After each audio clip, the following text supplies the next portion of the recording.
Guys, naggala kami ngayon after work hours.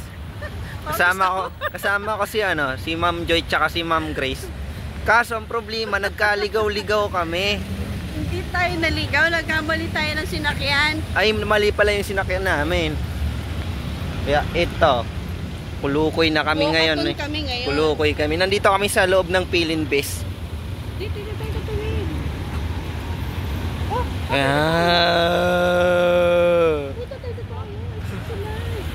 Oh, tara. Pakita nyo guys. Ito guys, tatawid na kami. Pwede kayo nakikita sa camera. Ito na lang. Sumasakit na tuloy yung rayuma ko. Kita nyo guys, hindi namin alam na kailangan na pala tumawid. Sige, ulitin mo na yung suspect mo, ma'am. Suspect. Ayan na, sige na. Hindi ikaw magsasabi nun, hindi ako tungi. Suspect, naligaw. Naligaw si Ma'am Grace. Naligaw kami, guys. Continue natin to mamaya pag kumakain na. Gangot ka, bakit?